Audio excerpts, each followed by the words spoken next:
This is the city. Los Angeles, California. I work here. I'm a cop. It was Wednesday, December 24th. We were working the day watch out of burglary division. The boss is Captain Bernard. My partner's Frank Smith. My name's Friday.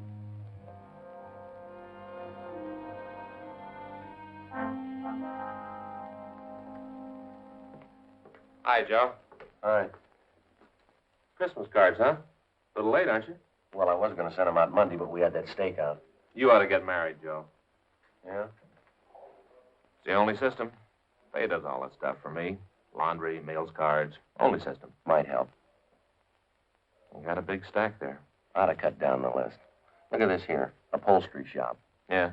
They send me a card every year. I never get anything upholstered. Faye and I ought to go over our list. Cut off a few names. I brought in your present. Want to open it now? No, I'll wait. I always open a couple a day before. Why? Well, put you in the spirit ahead of time. I opened Phil's this morning. Who's he? Faye's brother in Denver. Gave me a magazine, one of those funny ones. What do you mean, a comic book?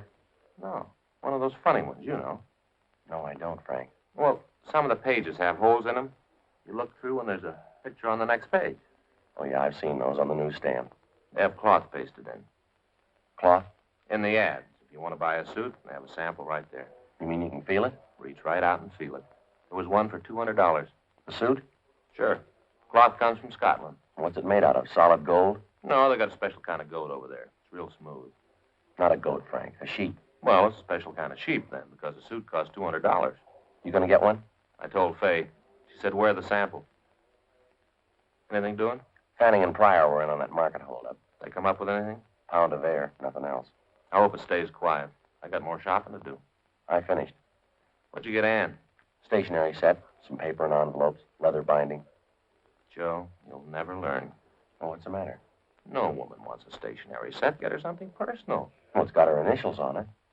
No. You want something more sentimental, romantic. What'd you get Faye? It's different in her case. What'd you get Faye? Sewing machine. That's romantic. Well, it isn't a way.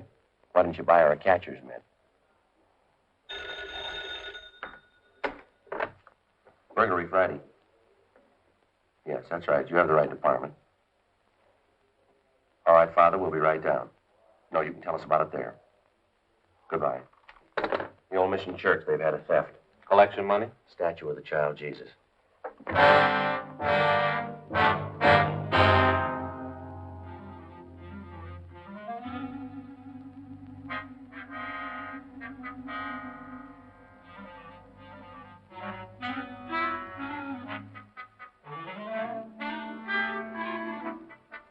Frank and I checked out of the office and rode over to the church at the corner of Sunset Boulevard and Main Street, near the Union Station.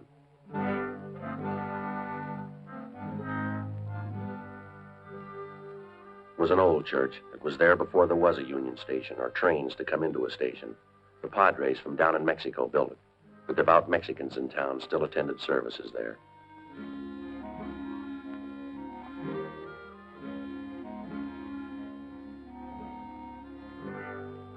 10:05 a.m. We asked for Father Xavier Rojas, who had communicated with us. We were told he was inside.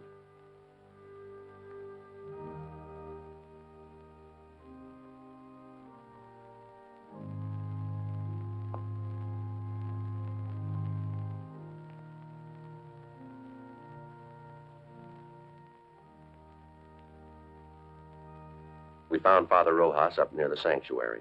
He told us about the crib. It was a $70 duplication of the scene at Bethlehem.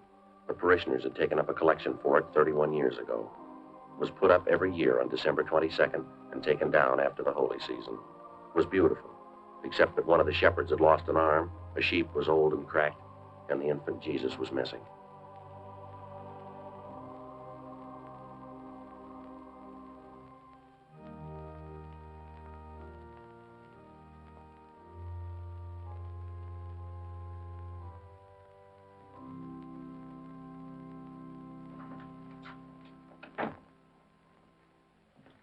I'm sorry to bother you, man. All right, Father. Especially now, the holiday season. We cash our checks, Father. You want to tell us what happened? Or what you think happened? I discovered the statue was missing right after the 6 o'clock Mass. You say the 6? Yes. I started over to the rectory and stopped by the crib. Was the statue there before Mass? I don't know, but it was there last night. How late is the church open? All night. You leave it wide open so any thief can walk in? Particularly thieves, Sergeant. You say it was there last night, Father. How late? 10 or 11 o'clock. We had confessions. No one saw it after that? One of the altar boys, he says it may have been there. He thinks it was. Did he see it? He's not sure. What's his name? Pardon me.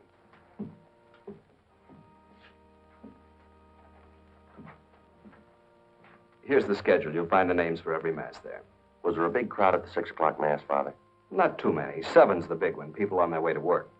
Did anyone stay after Mass, did you notice? Not especially. I came back here, took off the vestments. I suppose it was 10 or 15 minutes before I went back in the church.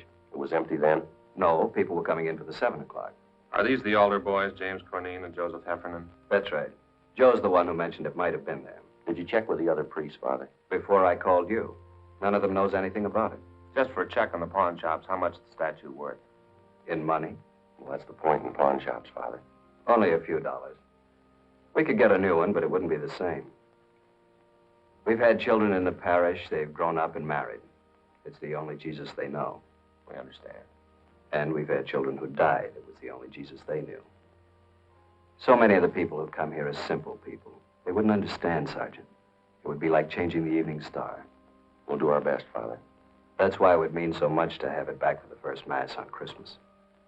Not very long, Father. Less than 24 hours. If anything turns up here, you know where to get in touch with us. Yes. Sad, isn't it? How's that?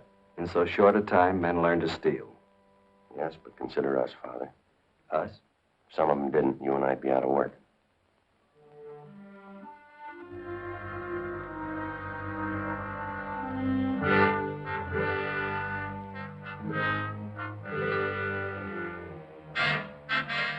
"10:50 a.m. We notified pawn shop detail. We gave them a description of the missing object, the time, and the place of theft. A few minutes later, Frank and I checked out the 2 altar boys. The first one, James Cornine, said that he knew nothing about it. After Mass, he'd gone out the sacristy door and come straight home for breakfast. The second one, Joseph Heffernan, was not at home. His father said he had a part-time job.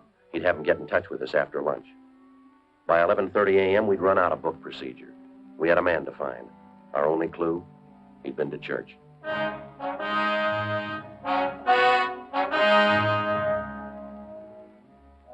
We're police officers. My name's Friday. This is my partner, Frank Smith. Great to see you. Caught me in the middle of a big chess match. Where's your partner? Up in San Jose. We've been playing for years. I see. You know, we do it through the mail. I send him a move, he sends me one. You Mr. Flavin? How do you know? We never met. Your name's on the window out front. Mr. Flavin, we checked the other 2 religious stores in this neighborhood. They're closed. This is the best one anyway. 50% European items. We're checking the stores around the Mission Church. For what? Statue of the Child Jesus. Do you have one we could look at? Sure.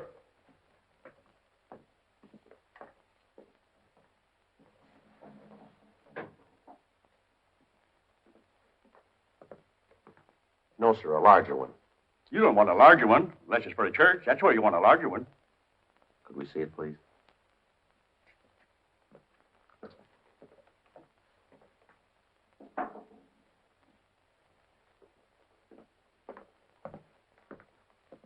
It's not my due to butt in. But unless you live in a big place, this will make your living room all the kilter. Yes, sir. Do most of the people who go to the Mission Church trade here? Good many of them, especially the kids. Why kids? More religious. Check on yourself. See if kids aren't more religious than you. Might be so. That's what's wrong with the world. Oh, I don't mean you're wrong with it. Everybody. Yes, sir. What if we could stick to the point, Mr. Flavin? Sure. A lot of people from the Mission Church come in here. Do people ever come in and sell back a religious article? Like a prayer book or rosaries? Yes, sir. Second hand, you mean? Yes, sir. Not since I ever been around. It's silly. Why? People don't have religious articles so they can get rid of them. They have them so they can have them. But if a man had a statue and wanted to sell it, he'd come to a place like this. Sure, but he wouldn't want to sell it. He would if it was stolen. No, sir. If a man was to steal a statue, he'd be crazy or something like that. The only place he'd want to go is where crazy people are. You may be right, Mr. Flavin. I don't know what you fellas are looking for, but if it's somebody who stole a statue, he's crazy and you won't find him. You won't find him as long as you live, or in a million years. That should cover it.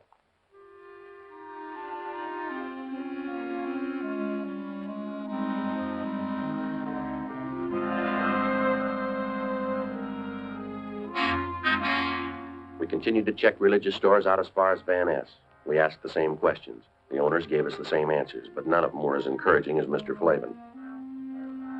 Frank and I had lunch and reported back to the office. It was 1:30 p.m. I just checked for you in the lunchroom. And we've been down on that theft of the mission. Making some action on the Patterson case. They locate him? I think he's on the bus from Sacramento. Well, that means the Bakersfield police. We'll wait and see.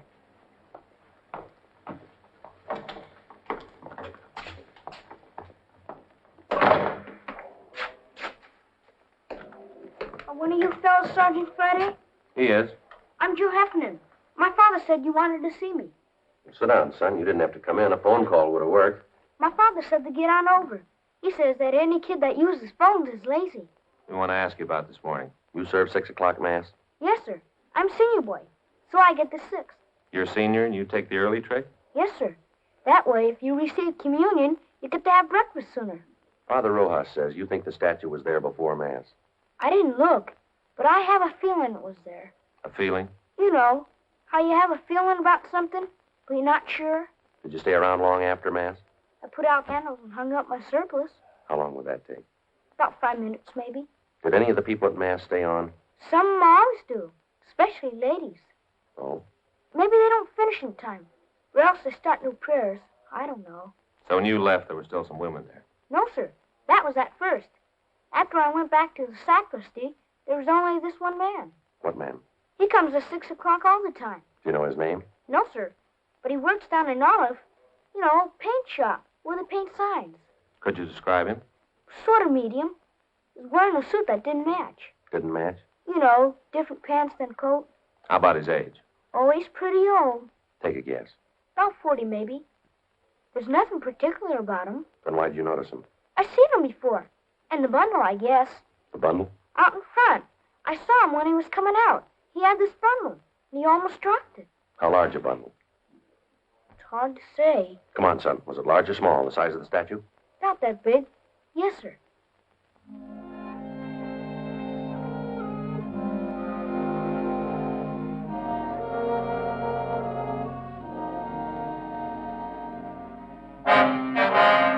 We located the sign shop. The suspect didn't work there anymore, but we discovered his name was Claude Stroop. We found out where he lived. 2:25 p.m. We arrived there. It was a hotel for men, mostly old men, mostly down on hours. It was called the Golden Dream. Police officers. We're looking for Claude Stroop. Hope Claude didn't get in any trouble. So do we. Is he in? No. He's got room 307. You can check if you like. We'll take your word. Were you on this morning? Yeah, the early shift. Well, we don't have shifts. My uncle owns the place. I'm the shift. Did Stroop spend last night here? Came in about 11. When did he leave this morning? Around 6, maybe before. He come back after? 8 o'clock or so. Then left. Supposed to be back at 10. And pulls this trick. What trick? Our program. He knows the other fellas need him. Program? They're here at the hotel. Every Christmas we have a program. Put up a tree and sing. They're mostly old fellas. Singing like that makes them remember back when they were kids. Then Jimmy Finn comes on. Jimmy Finn? He shares number 409. His family once had a lot of money, so he tells the fellas about it. Stories about Christmas. How they had this big log, and his grandfather used to start it up, and after dinner, everybody turned over his plate, and there underneath was a $20 gold piece. Brand new one. When Stroop came in this morning, did he have a bundle? I didn't see him come in. You said you saw him. I saw him go out after, but not come in. When was that? 8. If you want to look for a bundle, I could give you his key. We don't have a warrant. It's all right. I know about police. It's all right with me. It's not with us. I didn't mean that. I just meant it was all right with me. Good King Wenceslas looked out on the feast of Stephen, when the snow lay round about, deep and crisp and even. Brightly shone the moon that night, though the frost was cruel. When the poor men came in sight, gathering winter fuel.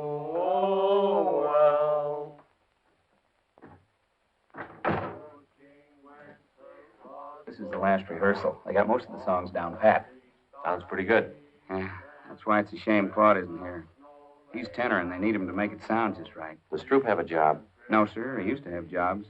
Not much lately, though. Did he say where he was going? No, he should have. The fellas need him. When he comes in, will you call us? Sure, and not say anything to him. That's right. I hope it's nothing serious for Claude. Fella's troubles ought to be over. Troubles? Way back. It wouldn't count now. Tell us anyway. Well, I don't know much about it. As much as you know. Now, come on. Was something back where he used to live. He robbed somebody or something. What else? That's all. It was a long time ago, way far back. But he forgot it all, the robbing and everything. No, not quite. Hmm? He remembered it this morning. God rest ye merry gentlemen, let nothing you dismay. For Jesus Christ our Savior was born upon this day to save us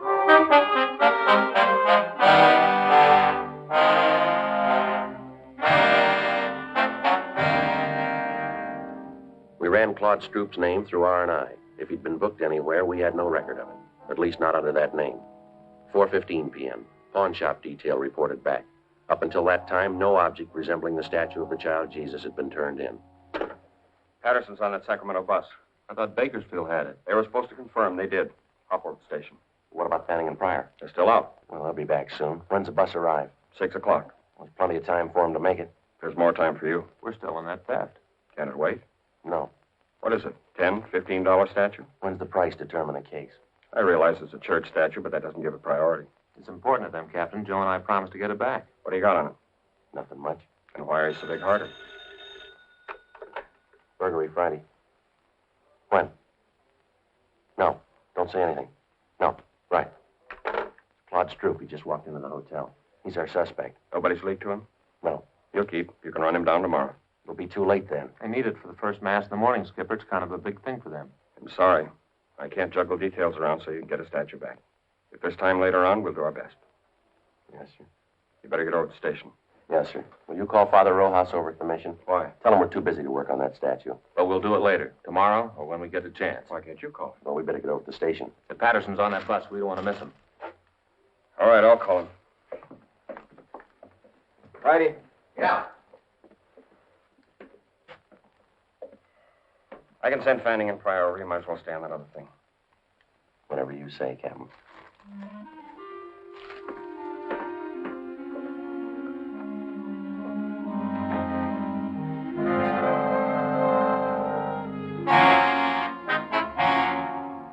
.43 p.m. We arrived at the Golden Dream Hotel. The desk clerk was right. Claude Stroop looked like a man who'd had his troubles at bargain rates. Your name Claude Stroop? Yes, sir. Police officers. We'd like to talk to you. I didn't do anything against the law. Honest, I didn't do anything against it. You haven't been accused. Want to take you downtown. We'd like to talk to you. No, sir, I'm not going. I'm not going anywhere. I'm not going to talk to anybody. You're half wrong already.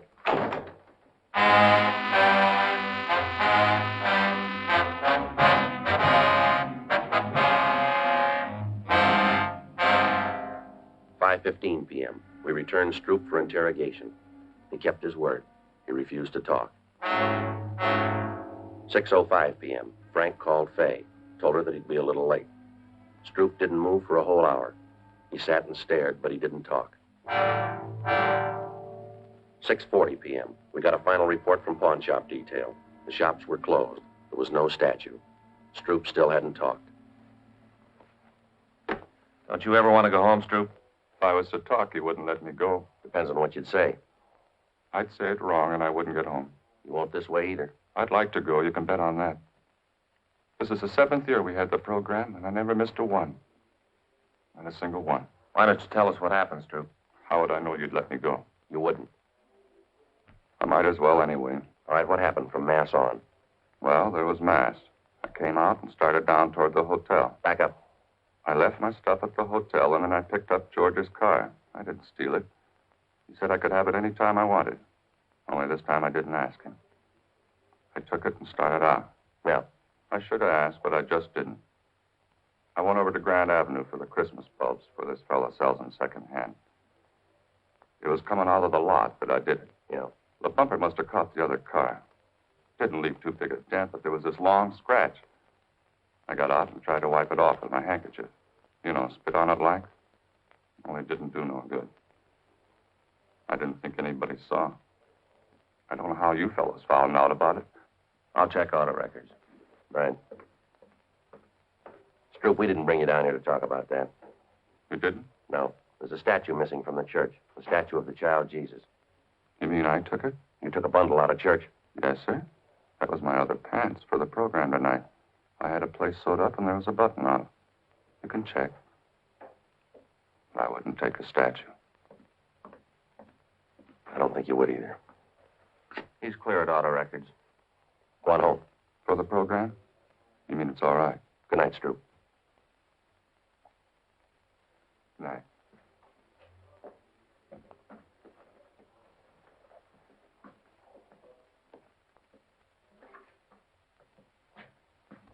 Merry Christmas.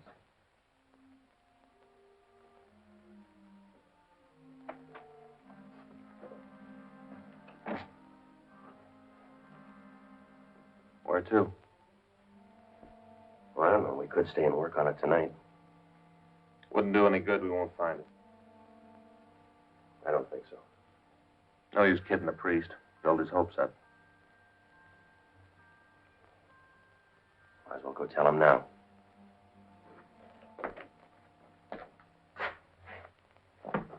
Merry Christmas. 7:27 p.m. We arrived at the old Mission Plaza Church. Frank told Father Rojas how it was, that we couldn't get the statue back by morning, but that we'd keep trying during the week. He said he understood. We told him we had to get on.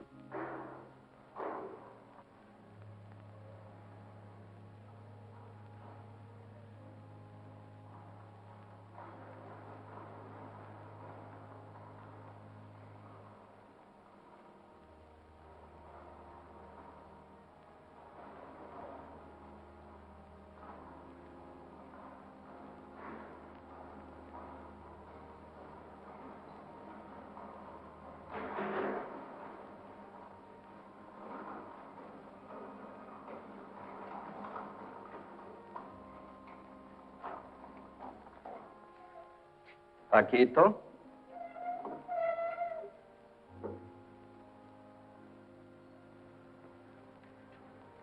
Padre Rojas?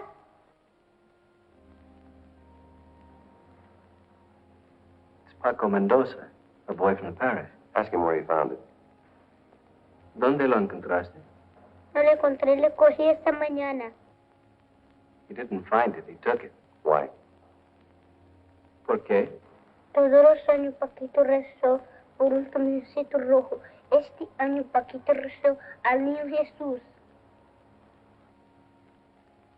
Yo prometí al niño Jesús el primer viaje en mi camioncito.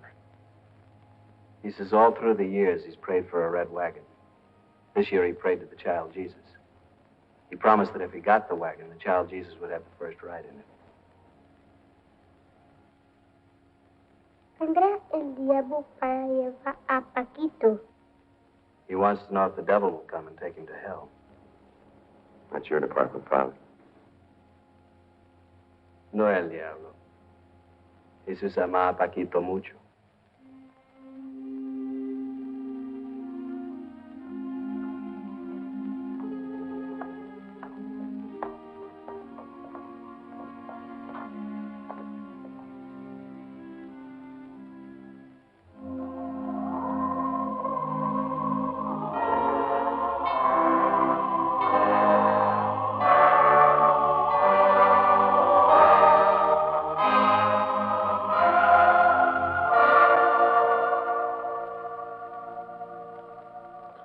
Vuelve a tu casa, Paquito.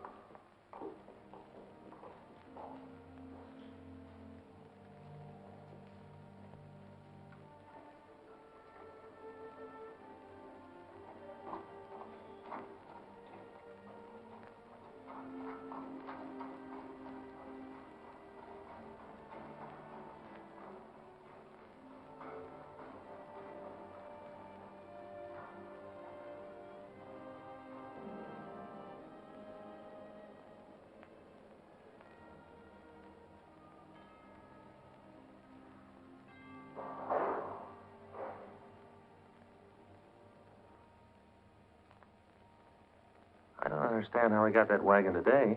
Don't kids wait for Santa Claus anymore? It isn't from Santa Claus. The firemen fix old toys and give them to new children. Paquito's family, they're poor.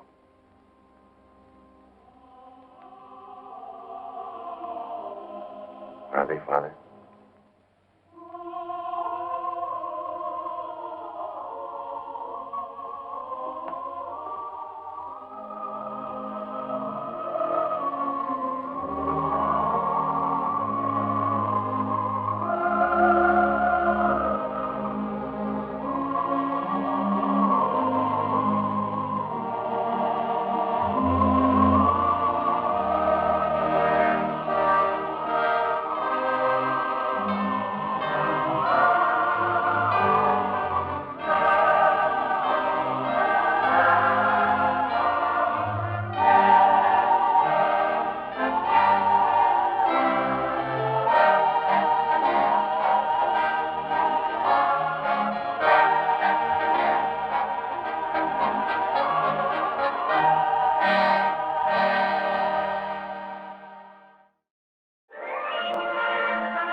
Fair. What's not fair? The captain promised me he'd take me back to America for Christmas, where there's snow and where it's cold. Yeah, I know. And the colonel promised the captain he could go, because the general promised the colonel. But somebody higher than the general changed the general's mind. Down through the chain of command came a big, fat, round no. My boy, you're in the army, you know. But I haven't seen any snow in my whole life. Oh, well, snow isn't so much. In the first place, it's not near as deep as it used to be when I was a boy. And in the second place, it's wet and cold and nothing to it, really. Nothing but sliding down a hill on a sled, making a snowman and throwing snowballs and ice skating. Well, it's highly overrated, Guppy, highly overrated. Besides, a fella can catch a cold doing those things, you know. O King Lancelot looked out on the feast of Stephen, when the snow lay round about, deep and crisp and even, brightly. Where's Cuppy? Hi, Father. Did the colonel change his mind, maybe? Did he say we could go? I'm afraid not, Cuppy. Something happened in City Bella Bess, and my replacement didn't come through. Ah, darn. We couldn't get to the States in time anyway. Tonight's Christmas Eve. But we could see some snow, couldn't we? They don't turn off the snow the day after Christmas, do they? No, there's usually some left around. I was just telling Guppy, Captain, snow's not so much. Nasty, wet stuff usually turns out to be slush anyway. He's right, Cuppy. But I want to see some for myself. Oh, we'll have a good Christmas right here. How? Well, you'll see when the caravan gets in from Marrakesh. It's loaded. With what? Well, they have a half a dozen 20-pound turkeys and sweet potatoes, popcorn, plum pudding, mincemeat. No presents? I believe there are a couple of presents. Aren't there, Fuzzy? Well, it seems to me I heard something about presents, and there's that very special surprise. What is it? Well, if we was to tell you, it wouldn't be a surprise, would it? Oh, Fuzzy, I think we should tell him to sort of make up for the snow. Maybe you're right, Captain. What is it? Tell me. Tell me. Well, the caravan is bringing a Christmas tree with all the lights and all the ornaments. A real honest-to-gosh Christmas tree? A real honest-to-gosh Christmas tree from way up in the Atlas Mountains. Gee, maybe it'll be a good Christmas after all. Sure it will, partner. They're hours overdue already. Even if they do get through the storm, the camels are too slow to get here in time. Maybe camels are too slow, but horses wouldn't be. Oh, what do you mean? You could take a patrol and meet them at El Krim. We have no way of knowing that they'll get that far. You can try. I'm not going to. Why not? I'm not going to risk a lot of men and horses in a sandstorm for a few sacks full of trinkets. Cuppy, this isn't a matter of life and death, you know. No, it's just Christmas, and you don't care. You don't care about anything the kids care about. And I don't think you were going to take me to America to see the snow either. You're just a stingy old man.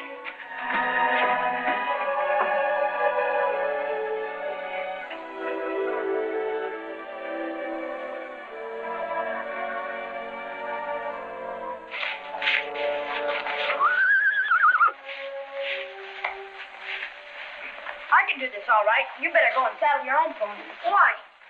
Aren't you coming with me? Oh, no. Why not? My father doesn't allow me to ride outside the town by myself. Well, you won't be by yourself. You'll be with me. I mean, he won't let me go into the desert without a grown-up along. All right, then, if you're afraid. I'm not afraid, but my father has spoken. Okay. I don't think the Captain Gallant would like you to be riding alone in the desert either. He didn't tell me not to, did he? No, but he is a grown-up, and grown-ups are strange about these things. I think you should ask him first. He doesn't care. He doesn't care about anything, not even Christmas. Nobody around here cares about Christmas but me, and I'm going out to find it for myself.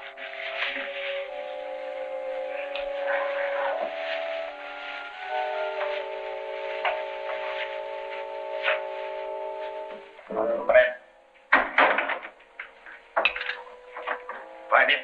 No, sir, not a trace. Nobody's seen him. I knew he was upset about Christmas, but I didn't think he was so upset he'd miss a meal. I never heard of such a thing. It's plumb unnatural. Andre? Excuse me, Captain. This little one knows something. Abdullah, have you seen Cuffy? Yes, mon capitaine. In the stable. When? 2 hours, maybe 3. What did he say? He said he was going to find Christmas. The caravan. That sounds like it. Sergeant? Oui, mon capitaine. Saddle my horse. I'm going after it. Tout de suite, mon capitaine. Only, Yes? I request permission to go along with you. Oh, that won't be necessary, Sergeant. He can't have gone very far. Excuse me, sir, for saying so, but this time I think the sergeant's right and you're wrong. You see, sir, I saw Cuffy cross the compound. He was probably on his way to the stable then, but I didn't know. But what I do know, sir, I never seen a bull with his lip out as far as his. What do you mean by that, Fuzzy? Just this, Captain. Cuffy ain't out for no promenade. He's probably spurring that pony for all he's worth. No telling how far he's got by now. I think Fuzzy is right, mon capitaine. Saddle 3 horses, Sergeant. Oui, mon capitaine.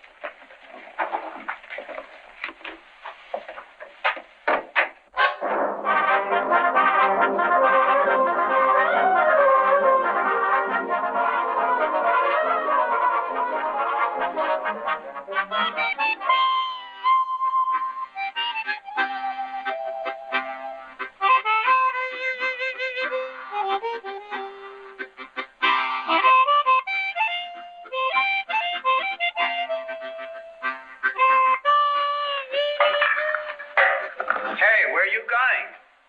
Monsieur, there's no duty today. Tonight's Christmas Eve, mon vieux. Not even the Legion works today. Sure, I know, and tomorrow's Christmas. And I aim to see it's a merry one. I don't get you. Cuffy's gone and got himself lost out there. What do you mean he's lost? I'm telling you, the poor kid's lost. The desert is a big place.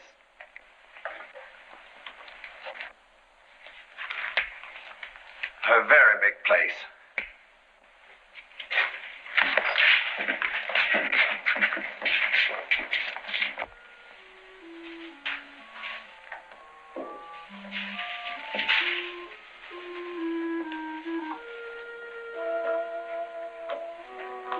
Well, Baba, this is as far as we can go.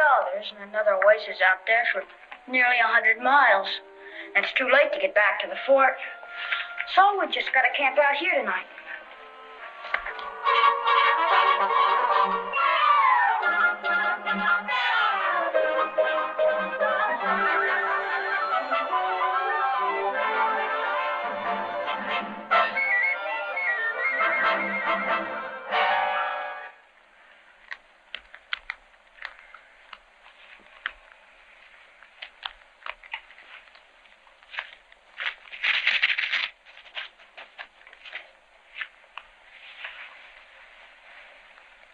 Well, Baba, I guess I better get some more wood.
Don't worry, Baba. That was just a bird. I think.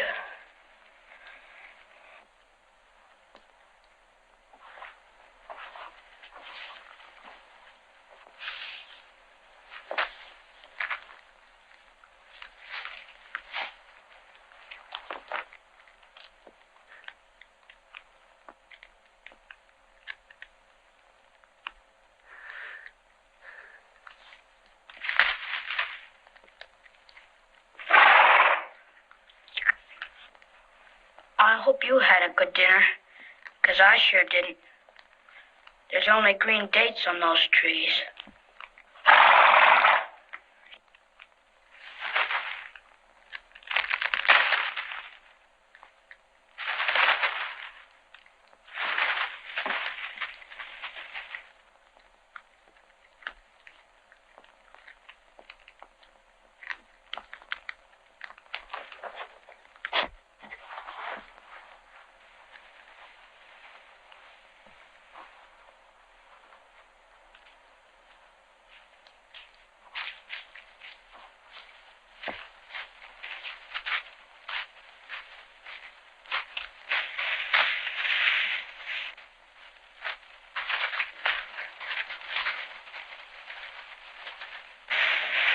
Hey, partner. Uncle Mike!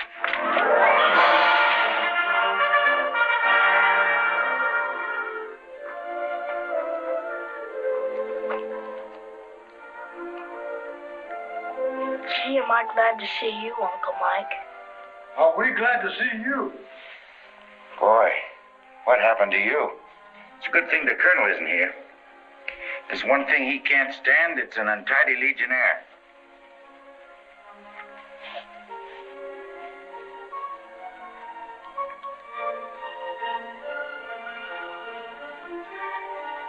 Do I look better now? Uh-huh. You had your dinner yet? No, not exactly. Yeah. Chop down on this chocolate fire while I rattle up some hot chow. Gee, thanks. Pretty puny fire you got there. I was just going out to get some more wood. Yeah. You stay here with the captain. I'll find some.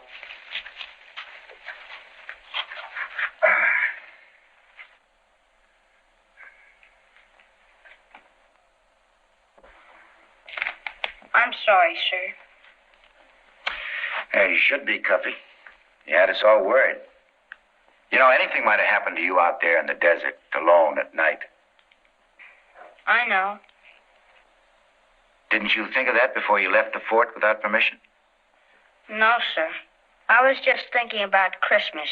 I thought if I could find a caravan, I could bring in the presents myself. Christmas is a lot more than Cuffy. I know it's turkey and snow and Christmas trees. And it's a lot more than that. It's peace in the hearts of men of goodwill everywhere. It's love for your fellow man. Yes, sir. Right now, there are a dozen men out there in the desert. They're not spending a comfortable Christmas Eve in their barracks. They're out there in the dark and the cold. Do you know why, Cuffy? No, sir. Because they're men of goodwill. They weren't assigned to this duty. They volunteered. Because they love you, Cuffy. There can be no greater Christmas present than that. Gee, I'm sorry.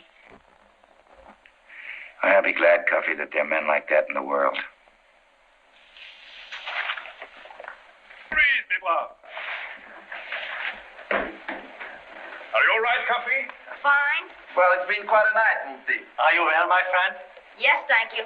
I'm sorry I put you to all this trouble. No matter, Cuffy. As long as it goes well with you. We'll camp here tonight, Sergeant. Pick up the horses, pass the word to the other men. We will, Captain. Come on in. Gather around the fire. A fine Christmas Eve I made for everybody. Stuck out here on this desert. First Christmas Eve was on a desert just like this, Cuffy. Without any snow or Christmas trees? No snow. No Christmas trees. Just sand and oases and little towns of mud brick. Towns like Oradon and Segura and Ouazizzat. Only this town was called Bethlehem. Where's that? On the eastern edge of this very desert, over beyond Egypt, in a land that's called Judea. And now it's called Holy.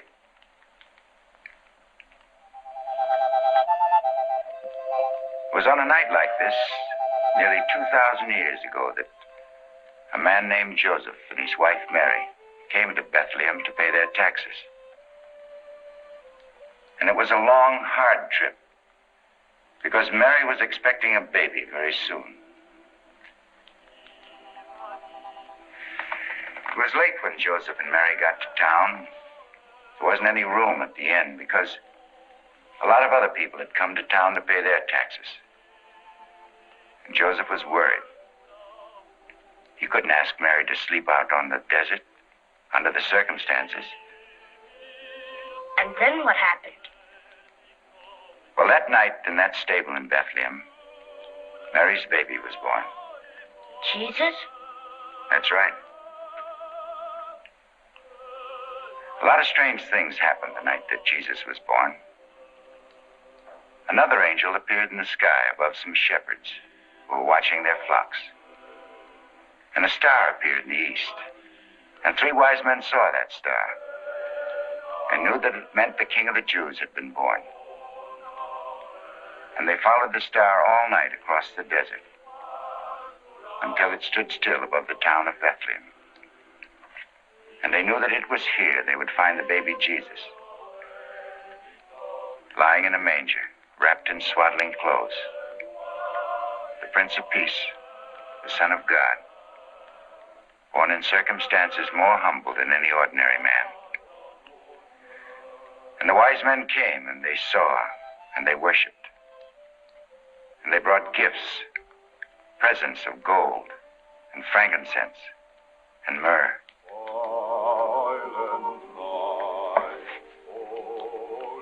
And those were the first Christmas presents? That gold and that other stuff?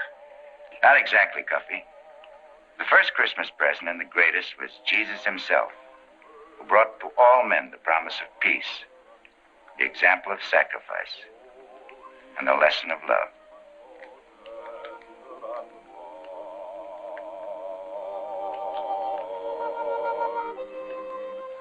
Coffee? Everybody, come here.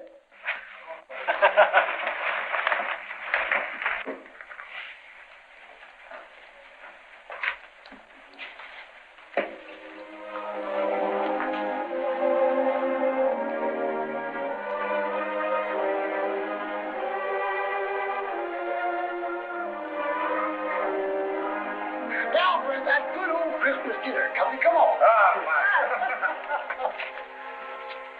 Listen to the band, All right. I have an idea.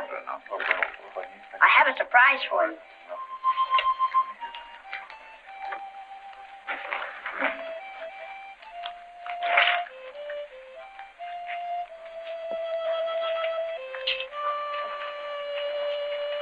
Merry Christmas, Sergeant.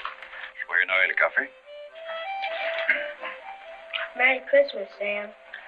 Merry Christmas, Coffee. Merry Christmas, Luigi. Buon Natale, Coffee. Merry Christmas, Joe. Gioia Noel, Coffee. Merry Christmas, Hans. Fröhliche Weihnachten, Coffee. Merry Christmas, Igor. Srdečkom Hristom, Coffee. Merry Christmas, Bernard. Joyeux Noël, Coffee. Merry Christmas, Fuzzy. Gee, thanks, Coffee. Merry Christmas, John. Merry Christmas, Coffee. Merry Christmas, Uncle Mike. Merry Christmas, Cuffy.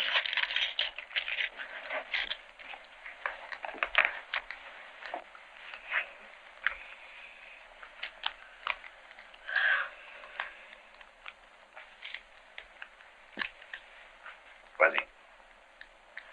Sergeant.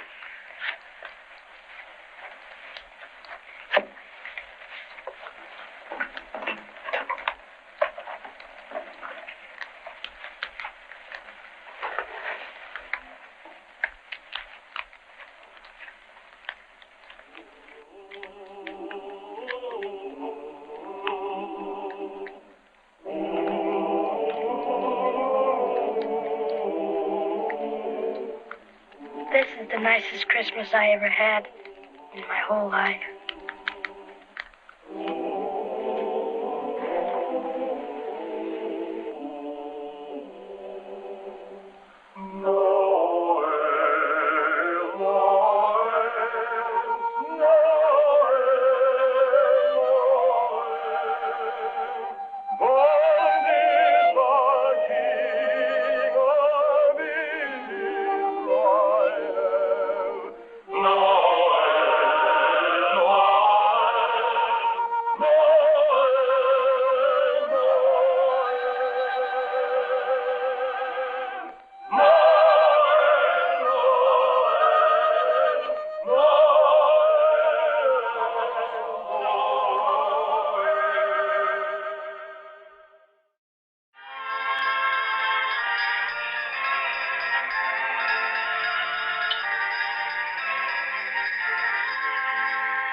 How are you, Mrs. Hayes? Fine, Mr. Fish, thank you.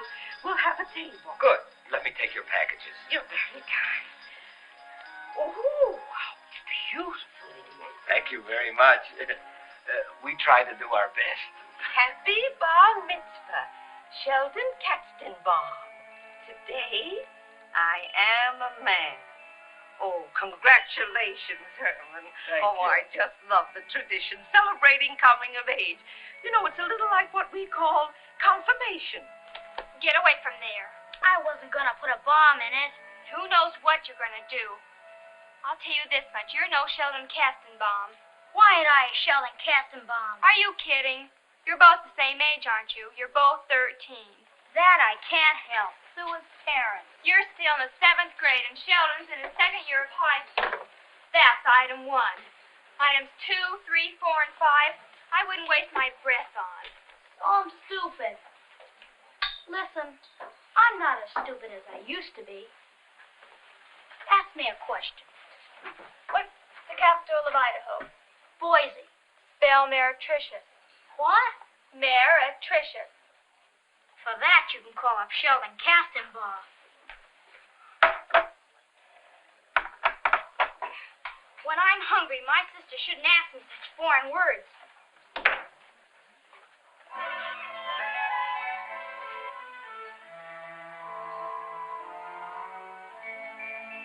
So? If you got business in here, all right. Otherwise, I had trouble enough with you before. You heard me? I'll take 2 jelly donuts. Here's your dime.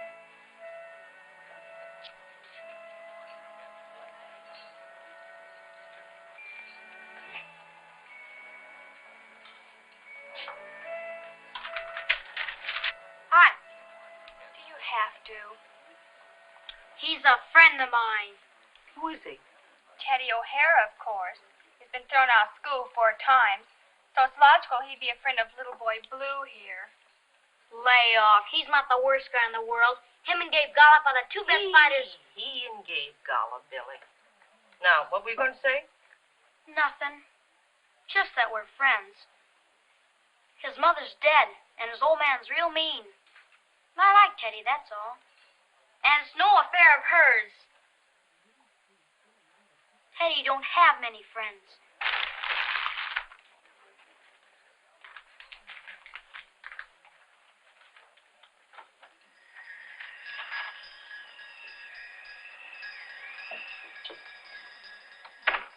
Heaven help that poor boy. In a wretched little sweater on a night like this.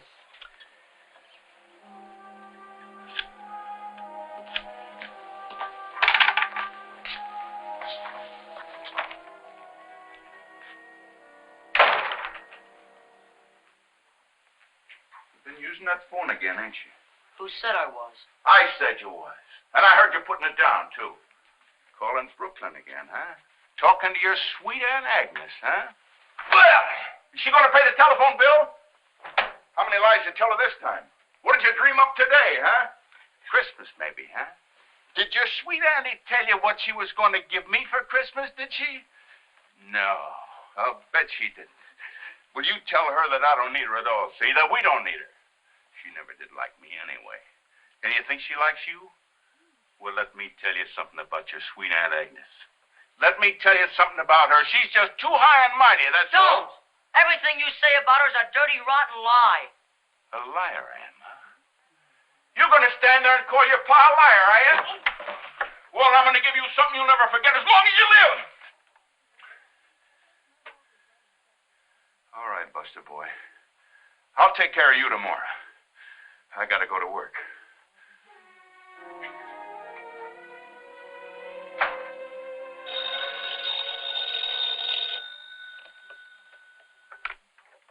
Hello? Hi, Teddy. Isn't it late for you to be phoning? Did you do your homework? Homework, I said. Oh, yeah, homework, sure. Did all my homework. Was in the library 3 hours. That's right. What? I said you don't even know where the library is. Now, don't just try to make me feel good. You and I have been friends for a long time, and if you finished all your homework, it would be the first time it ever happened, now wouldn't it? And wouldn't it be better if you and I were honest with each other? That's better, Teddy. Now, let's talk about something more pleasant. Well, Christmas, for instance. Oh, that's a secret. No, I'm not going to tell. I'll see you then. Well, of course. Good night, Teddy.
Type or the Elvis Presley type? The Como type. Why? You want to make something of it? Nothing.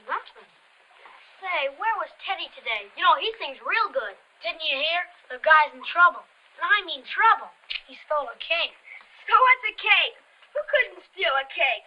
That's nothing for Teddy. Stealing a measly cake? Say, was it a bar mitzvah cake? How do you know? Never mind how I know. Was it a bar mitzvah cake? A great big one. Yeah. That does it. What's the matter? I'm telling you, Charlie, you should have seen that cake. The cops are after him this time. Not his father. Cops. The guy that owns the bakery's got a warrant out for his arrest. Quiet, please. Idle talk will gain you nothing, and scandal will get you nowhere. Look to your own sins, Thaddeus Foley. Boys' class has been dismissed, so please go quietly. Bye, sir. Oh, Bye, sir. Edwin Gassmiller and Billy Hayes, would you be kind enough to remain a moment?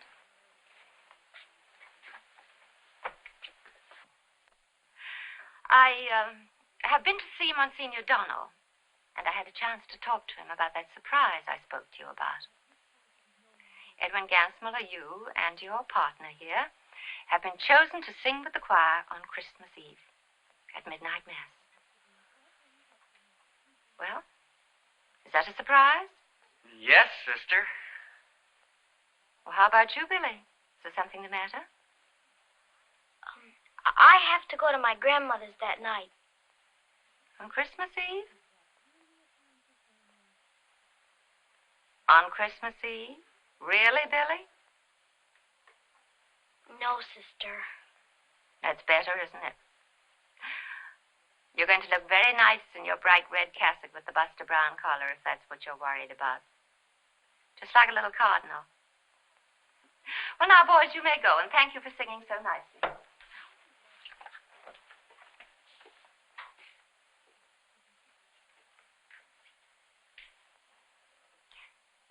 Do I have to wear the Buster Brown collar?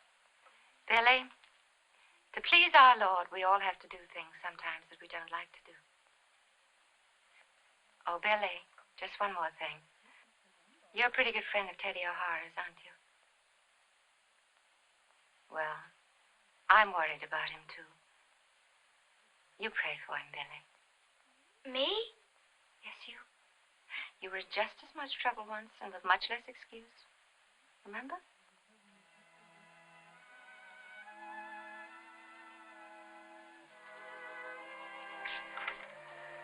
What'd they say about Teddy? Oh, what didn't they say? The cops are after him. The guy from juvenile court, he's after him.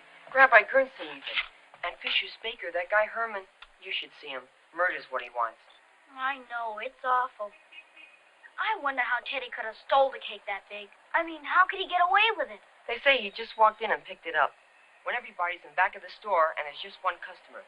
He's eating a strudel and he thinks that Teddy is working for Fish when he picks up the cake. Next thing, no cake, no Teddy. They'll catch him. They'll kill him. I can feel it, Gabe, honest. You think so, huh?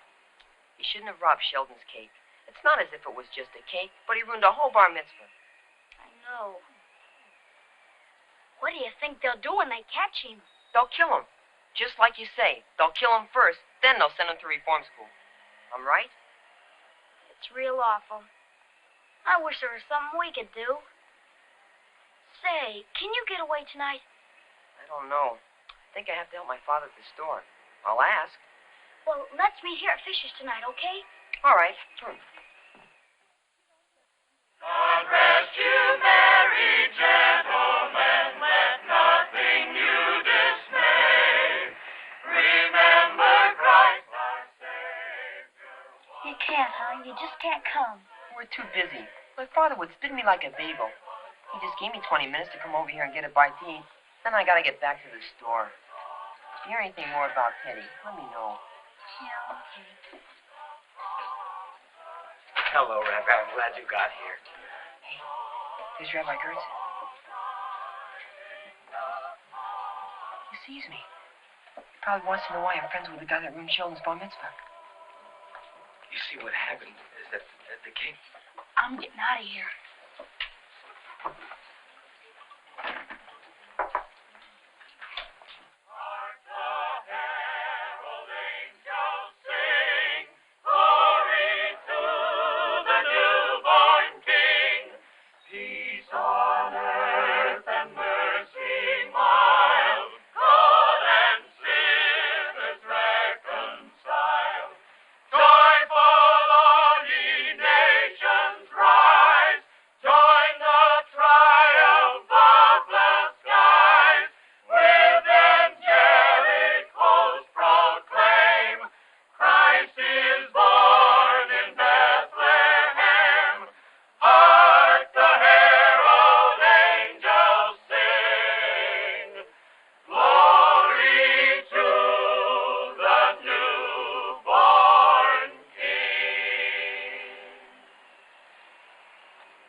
What do you know?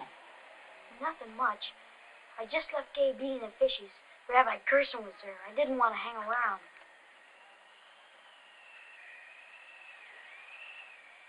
Here.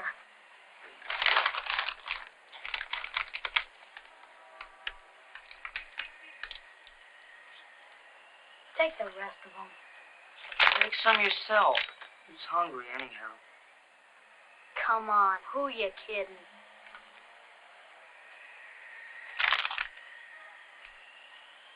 You're okay, Billy.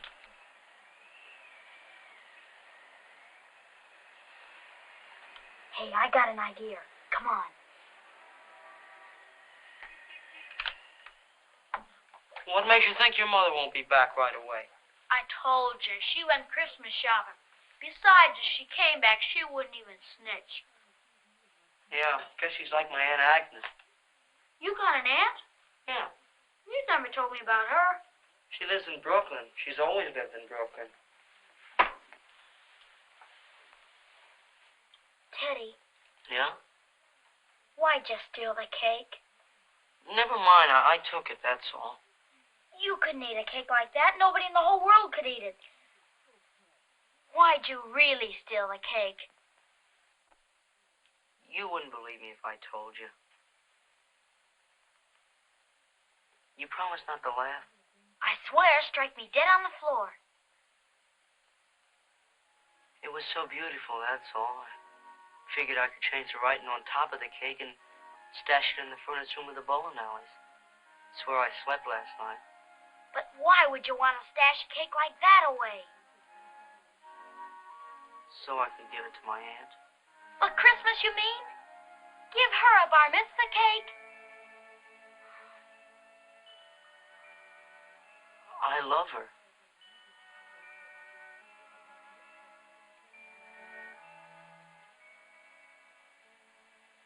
My old man is a... Teddy! I don't care what I say. That's a sin. Your own father, Ted. I was going to take the cake to Brooklyn because my old man, he don't even let my aunt come near the house. One time when I was a little kid, she gave me some trains. He busted them. He hates her because she's high class like your old lady. Then last night, couldn't bring her the cake. Why not? Because I dropped it on the furnace room of the bowling alleys. I dropped it on the floor. I see what you mean. Listen, I gotta get out of here. There's no use trying to tell me your old lady won't be sore. And so long, Billy, and thanks for the food. So long, and take it easy.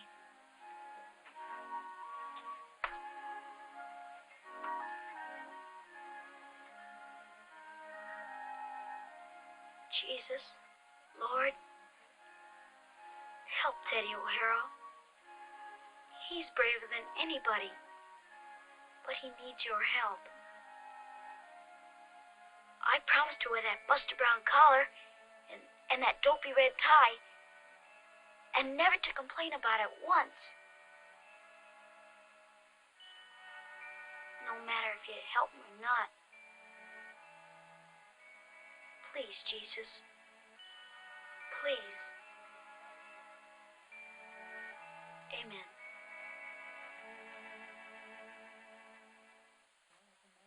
Now, attention, boys. This is our last chance to practice before Mass tonight.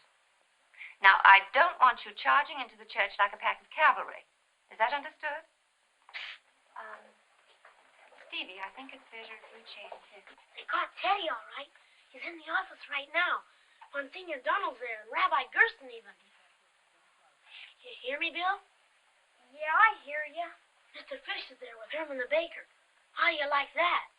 I said attention, please. Now, let's try to mind our own affairs. Billy Hayes, will you take your place alongside of Edwin Gansmiller, please? Come on.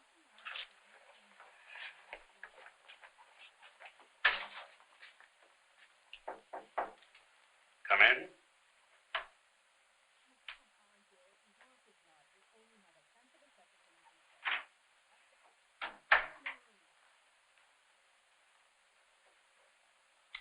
So it's you. Yes, Monsignor. And what brought you in here? I wanted to talk to you about something. Anything that Sister Benedict or Rabbi Gerson can't hear? Or Mr. Cronin from the Children's Court? You ever see this fellow before? Oh, yes, I know this one. We spotted O'Hara leaving his house last night and followed him from there to the bowling alleys. Oh. So you harbor criminals, too? Well, it wasn't like that, no. What was it like then? You tell us. Well, Teddy was cold, and he was hungry, and I gave him some chestnuts, and I took him home with me. He was so... You gotta help him, Monsignor, 'cause nobody else is gonna...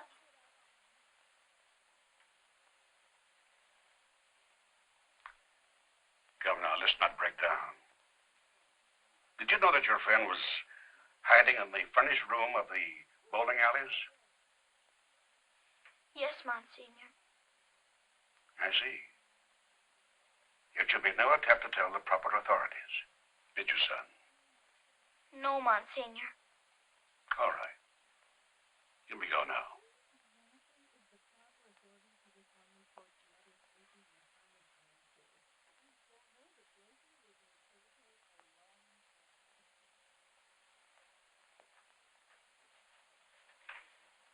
Wait a moment.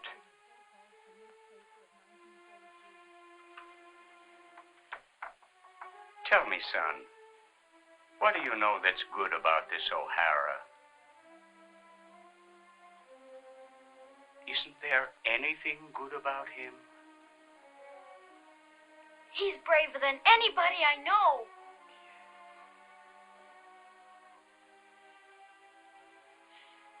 He loves his aunt.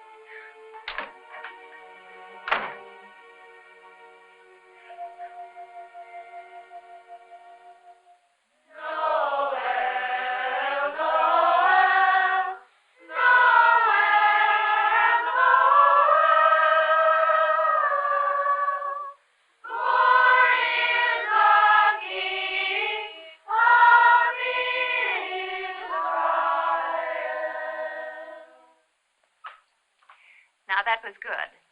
It's almost midnight, and in just a few moments, we're going to be marching into church. Now, I don't... Oh, Billy. There. I really wish I had a picture to give your mother. So my sister could show it all over the neighborhood. Hey, Billy, what you get for Christmas? I don't know things. I guess I'll do all right. I keep thinking about Teddy. Yeah, I know. Who don't? Now, we're just about ready to go, boys. And there's only one more thing. Oh, good evening, Monsignor, and a very happy Christmas to you. The same to you, sister. A fine pack of angels you've got here, sister. Well, you've got my sympathy. I was wondering if you couldn't use a first-rate Irish tenor. Could you now? Because, well, I tried him out myself. We'd be very happy to.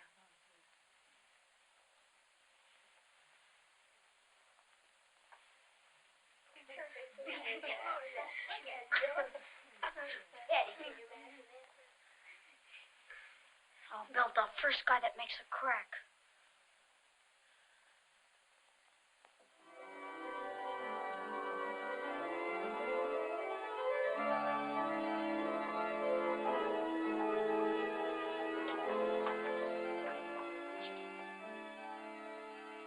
I'm going to live with my aunt in Brooklyn.